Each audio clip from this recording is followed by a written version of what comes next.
जय हिंद। नमस्कार किसान साथियों। आज एक लंबे अरसे के बाद फिर से हाजिर हूँ आपके सामने। ऑपरेशन के बाद ठीक हूँ। आज मैंने घर के एक कमरे में बंद रहना ठीक नहीं लगा और काफ़ी सारे फ़ोन आ रहा था, तो बोले चलिए आपको हालचाल बता दूँ। और अभी ठीक हूँ, बस थोड़ी सी गर्दन में खिंचाव है, मैंने कमज़ोरी लग रही है। चलिए वो सब बातें बाद में होगी। सबसे पहले आज के वीडियो का कुछ जो है मैंने आप अपनी जीवन को बदले कैसे, उसके लिए एक पेज लाया हूँ। ये पेज क्रॉप कैलेंडर में भी ऐड रहेगा फरवरी माह के पीछे भाग में, आप ले सकेगा। और इस बातों को आज नोट कर लीजिए। थोड़ी सी बोलने में भी प्रॉब्लम है, लेकिन आया हूँ तो ज़रूर बोल के ही जाऊँगा कि आप इन 12 महीनों को नोट कर ले और इन 12 महीना में क्या आप बेचे इसको आज लिख लें।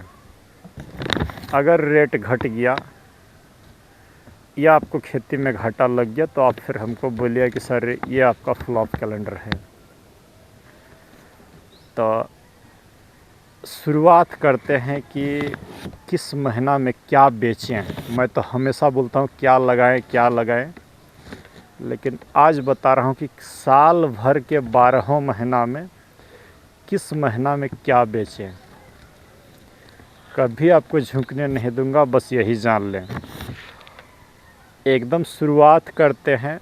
मैं आपको जनवरी से कभी शुरू नहीं करूंगा, मैं शुरू कर रहा हूं आपको नवंबर महीना में। लिख लीजिए नवंबर महीना में क्या बेचना है कागज़ कलम पर, और अगले साल मुझे कमेंट करके बताइएगा कि हाँ सर आपने गलत बताए थे।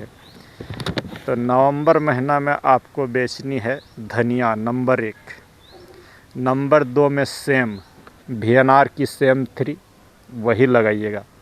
धनिया, सेम, करेला, भिंडी और मेथी। कभी मत सोचिए कि हम ये लंद फंद आलतू फालतू चीज़ें बताएंगे। जितनी चीज़ें बताए हूँ आप उतने पर ही ध्यान लगाइए। अगर नवंबर में आपका टमाटर बिक जाए तो ठीक ठाक है, लेकिन मैं सख्त खिलाफ़ हूँ मटर, टमाटर और गोभी के। तो लेकिन समय होता है, टमाटर जितना इस साल पैसा दिया उतना संभवतः बहुत कम साल मिलता है। तो चलिए टमाटर को पीछे लिख के रखिएगा। अगर नवंबर में आप बेच पाए तो बाद में दिसंबर में बेचने की कम से कम सोचिएगा। तो नवंबर की जो फसल बेचना है वो है धनिया, सेम, करेला, भिंडी, मेथी और टमाटर। आप जो मटर लगाते हैं उसके अलावा एक बार VNR का सेम 3 लगा करके, आधे में मटर आधे में सेम 3 लगा करके मेरा फार्मूला ट्राई कर लीजिएगा। नवंबर में भिंडी करेला बेच के देख लीजिएगा। चलिए आते हैं दिसंबर महीना में क्या बेचें। तो किसान साथियों, दिसंबर में जो आपको बेचनी है वो है करेला और कुछ नहीं। जो बोल रहा हूँ पूरी तरीके से आपकी फोकस होनी चाहिए। करेला, भिंडी और अचार वाली मिर्ची। लिख लीजिए ना, रेट घटेगा तो फिर आप हमको बोलिएगा। और अगर पिटना चाहते हैं तो दिसंबर में बेचिएगा आप गोभी, बर्बाद होना चाहते हैं तो बेचिएगा मटर। तो चलिए आगे बढ़ते हैं। जनवरी देखिए इस समय क्रिटिकल समय होता है, बहुत कम चीज़ें होती है। अगर आपके पास लगी हुई है करेला और स्प्रिंग ओनियन, हरा प्याज उधर देखिए बेटा, वो हरे प्याज तो आप बेचिए, ठीक ठाक रेट में बिक जाएगा। अचार वाली मिर्ची ठीक ठाक रेट में बिक जाती है। चलिए जनवरी के बाद आते हैं हम फरवरी में। अगर अच्छे तरीके से आप नर्सरी वगैरह माने जुगाड़ नर्सरी बना करके बेच पा रहे हैं 20-22 फरवरी के लास्ट में, शुरू फरवरी में तो संभव नहीं। अगर 25 फरवरी तक भी अगर आप बेच ले रहे हैं खीरा, लौकी और भिंडी, ये 3 फसलों को लिख लें। एकदम 25 फरवरी से निकल यदि जाए आपको तो ज़रूर उन्नति करिए। कभी भी ये मत सोचिए कि मैं 1 फरवरी को ये सब खीरा, लौकी, भिंडी बेचूंगा। मैं 25 फरवरी लास्ट फरवरी की बात कर रहा हूँ कि उन समय में ये बेच ले।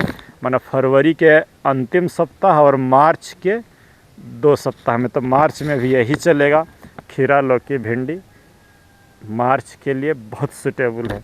अप्रैल में आप बेच सकते हैं तरबूज खरबूज, या तो फिर नर्सरी डाल लीजिएगा अगले मतलब आगे के लिए जो है आपका बैगन मिर्ची के लिए। मई जून में बैगन मिर्ची लगा लीजिएगा, करेला लगा लीजिएगा, और नहीं तो आराम करिए गर्मी में। खेत को भी सोलराइजेशन होने दे ताकि कम से कम फंगीसाइड लगे, कम से कम इंसेक्टिसाइड लगे, मैक्सिमम उत्पादन हो सके। तो मई और जून 2 महीना खेत को आराम करने दे, खुद भी आराम करें और बेहताश पानी ना बहाएं। अमूल्य संसाधन है, इसे भी बचा करके रखिए। और लंबा अगर गोल खेलना है खेती में तो मैं हमेशा बोलता हूँ कि खेती को आराम ज़रूरी है। जुलाई महीने में जो बेचनी है आपको, जितना 2 महीना आराम किए हैं वो पैसा आपको जुलाई से निकालना होगा। तो जुलाई में आप बेचिएंगे तब जब आपका अप्रैल लास्ट में या मई में बैगन लगा हो। तो बैगन बेचिए, लौकी बेचिए, करेला बेचिए और भिंडी बेचिए जुलाई में। अगस्त में भिंडी बेचने की ना सोचिए, अगस्त में भिंडी को लगाइए। आप अगर अगस्त में मूली बेच ले रहे हैं, खीरा बेच ले रहे हैं, मिर्च बेच ले रहे हैं, ध्यान से सुनिए, मिर्च बेचने का सबसे उपयुक्त समय है अगस्त महीना। बैगन बेच लीजिए, लौकी बेच लीजिए, खीरा बेच लीजिए। मूली, खीरा, मिर्च, बैगन, लौकी अगस्त के लिए। और इसी समय नर्सरी डाल लीजिएगा गोभी, या ट्रांसप्लांट कर दीजिएगा शिमला मिर्च, अचार वाली मिर्च, फूल गोभी और बंद गोभी की अगस्त में लगा दीजिएगा। लेकिन बेचने वाला मैं आज बात कर रहा हूँ तो बेचने का ही बात करूँगा।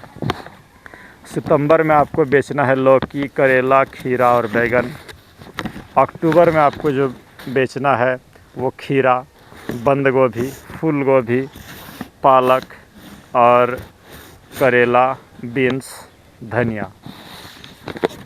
अगर मेरी बातों में दम है तो अपना लिख के रखिएगा, और अपनी जीवन बदलना है तो ये सब चीज़ों को ज़रूर एक बार ट्रायल 12 महीना का लिख लीजिएगा, अमल करिएगा।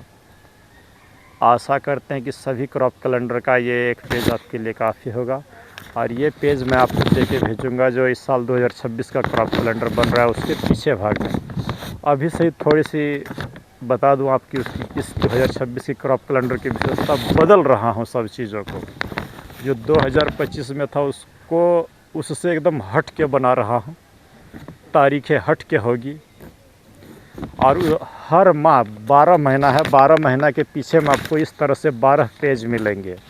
जैसे कब क्या बेचें, ज़रूरी संसाधन क्या है, आपका जदाम सल्फ़र कैसे बनाएं, हाइब्रिड खाद कैसे बनाएं, थ्रिप्स को कैसे रोकें, बहुत सारी चीज़ें आपको उसमें मिलने जाएंगे। तो बना रहा हूँ, अंतिम फाइनल टच देना। अभी 11 पेज और लिखना बाकी है, 3 दिन 4 दिन समय बचा है, देखता हूँ। तो यहीं पर किसान साथियों, चलिए, एक किसान को स्वस्थ होना बहुत ज़रूरी है। बहुत बड़ा बीमारी तो नहीं था, एक फोड़ा नहीं पूरा सिस्टम हिला करके रख दिया, और रखी रखाई पैसा सारा ख़त्म हो गया। साथ ही प्लॉट में देख सकते हैं सब जगह पर फसलें लगी हुई है, तभी तो चलना फिरना भी दूभर है। इधर इधर देखिए ना, ये धनिया, मेथी, ये पालक, जितना आप देख रहे हैं सब अब समझिए कि थोड़ा सा स्वस्थ हो जाए तो टिलर से जोतना ही पड़ेगा। अगर गोभी की साइज़ आप देख ले, देसी गोभी है 3 किलो 4 किलो करके है, पूरा प्लॉट में सब जगह गोभी एकदम बड़े बड़े आकार के हैं। कौन ले जाएगा, ये सब अब जुताई ही होगी। तो खैर चलते हैं। जब खेती में तो ये सब मेरा लगा हुआ रहता है कि ये आज कमाए हैं तो कल गंवाए हैं, तो कल ज़रूर कमाएंगे। आधा आधी लगभग गोभी बेच चुका था, लेकिन मैं एक कोमल के बारे आपको बता दूं और दिखा दूं। इसके अगर आप साइज़ देखेंगे तो दुनिया की कोई हाइब्रिड इसका टक्कर नहीं ले सकता है। 40 रुपये का बीज है, उसको भी देखे बेटा। कोई भी हाइब्रिड 40 रुपया में 10 ग्राम बीज आपको नहीं देगा, और इतना बड़ा गोभी भी नहीं बनेगा 50 दिन में। तो मिलते हैं। ये सब चीज़ों को देख करके थोड़ा सा अपने बहुत ही लगन से उगाया था कि मेरा तो रोज़ का ATM का मॉडल होता था। तो दोनों प्लॉट मिला करके आधी गोभियाँ एकदम बर्बाद हो चुकी है। चलिए मिलते हैं किसी दूसरे वीडियो पर। आपको अगर ये वीडियो पसंद लगा हो तो एक किसान को शेयर कर दीजिएगा, और इतना ज़रूर कहूँगा कि फ़ोन अभी नहीं करिएगा, थोड़ी सी बहुत असुविधा होती है फ़ोन बातें करने में। इतना ही बोल रहा हूँ तो अंदर से खिंचाव और ये होती है। तो मिलते हैं किसी दूसरे वीडियो पर। जय हिंद, नमस्कार।